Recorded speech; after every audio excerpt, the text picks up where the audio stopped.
The wage gap is defined as a statistical indicator often used as the index of the status of women's earnings relative to men's wages. The wage gap is also expressed as a percentage and is calculated by dividing the median annual earnings for women and comparing them to the median annual earnings of men. Mancession is a period between 2007 and 2009 where male-dominated fields such as construction were hit so hard that in 2009, 38% of women out-earned their husbands. The Mancession is also an era that drew attention to the wage gap between men and women. There are quite a few staggering statistics on the wage gap between men and women. For one, on average, women earn 78 cents to every dollar in comparison to a male, and Hispanic women, they only earn 56 cents to every male dollar. And there have been no significant changes in the wage gap over several decades. In 1960, the wage gap was at 60%, and in 2015, the wage gap was at 80%. So at this rate, we won't level out until the year 2059. New York is one of the states that has the lowest wage gap for median earners. The female earner annually brings home $46,000 per year, and the male's $52,000, so that's not too bad. Wyoming, however, has the highest wage gap, with the males earning almost $56,000 per year, and females earning only $36,000 per year. And another staggering statistic is that all 50 states actually have a wage gap. There is no state that has equal pay. Female to male earnings for full-time workers from the Mancession era has had little changes. Even though earnings hit a record high in 2007 for women, the earning ratio has not had any significant changes since then. So during the Mancession, women didn't make any more gains in earning power, but neither did men. So the wage gap kind of evenly killed out a little bit during that time, just because women were earning more, but men weren't at that time bringing home as much money. So why is there a wage gap?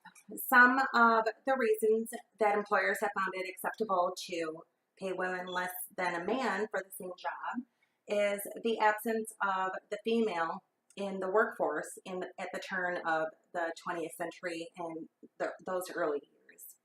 Today, most households require 2 incomes or more just to be able to sustain the household. And women were mostly at home and men were the primary wage earners back in those days. The Mancession did bring us a significant attention to the wage gap, but only slightly. Women are doing what is necessary to remain competitive. They are going out and getting post-secondary education and earning degrees at a higher rate than men, and they are returning to the workforce a lot more frequently than they have been in recent years. And I would like to mention that just because the women are earning post-secondary degrees at a faster rate than men, this still does not affect the wage gap at all. There are some things that are happening to ensure that employers are being held to ethical standards. The Equal Pay Act of 1963 made it illegal for employers to pay a woman less than they would pay a man to do the same job. The AAW has many suggestions as well. So regular salary audits for employers would help make sure that employers are doing what is ethical. And women should educate themselves on how to be competitive in the workforce when negotiating their salaries. Updates to the Equal Pay Act would be very helpful. This act has not been touched since 1963, so those laws are obviously probably well outdated and could use some updating to make sure that women are getting a fair wage.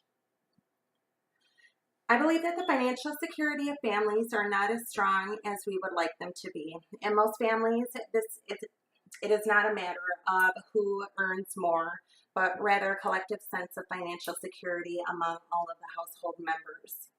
We're often left with very real and disturbing financial questions about the state of our financial future.